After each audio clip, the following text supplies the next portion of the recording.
I'm Max Brantley with the Arkansas Times. On Tuesday, November 24th, the world is slowing down for Thanksgiving week noticeably, but there was one big piece of news this week in Arkansas.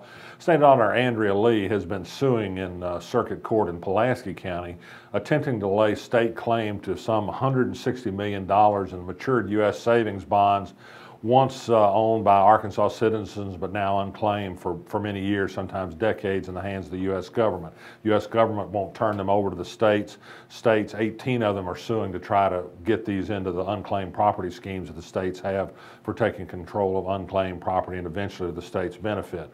Well, she lost twice in Alice Gray's court in Pulaski County, but she refiled the suit after a dismissal in Washington County and won a ruling there from Judge Beth Story Bryan this week that says that indeed the state can lay claim to that money. It's going to have to go to federal claims court next. The Treasury Department's not going to turn the money over, and in fact is trying to pass a rule that will prevent the states from getting this money.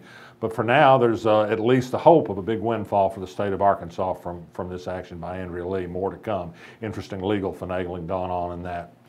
In Oklahoma this week, a jury in Oklahoma, a federal jury, returned a guilty verdict against an Oklahoma man who defrauded Frank Broyles and his wife out of $267,000. He said he could find a cheaper printer to print books for the Broyles Foundation that provides information to caregivers of Alzheimer's patients. He spent the money on himself. He'll face sentencing later this year. Sean Alexander, a senior at Hendrix College, has been named a Marshall Scholar, a prestigious scholarship program in Great Britain. He'll work on rural hunger issues. Ted Cruz, the U.S. Senator, is coming on strong in the Iowa caucus as the first big test for Republican presidential nomination.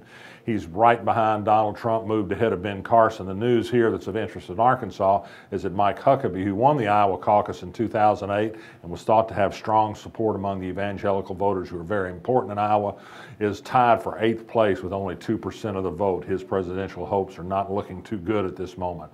Piece of reading that I recommend to you on the Arkansas blog, that's arkansasblog.com. Ernie Dumas, the veteran capital correspondent for the Arkansas Times, writes about the state of utility regulation in Arkansas. Used to be politicians made fighting rate increases their path to political fame and power. Not so much anymore, and the Arkansas legislature has passed a law that makes it very hard to hold down rate increases. They've passed legislation that's been particularly useful to energy.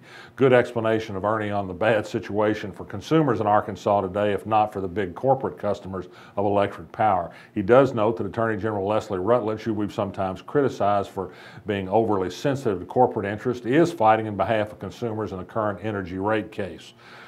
Also in the news that we didn't get to yesterday, for the second time in a week, authorities have charged caretakers of children with manslaughter charges for failing to keep their young children out of the way of guns. A 2-year-old in Benton was killed when he found a .45 caliber pistol in his parents' home. They've been charged with manslaughter.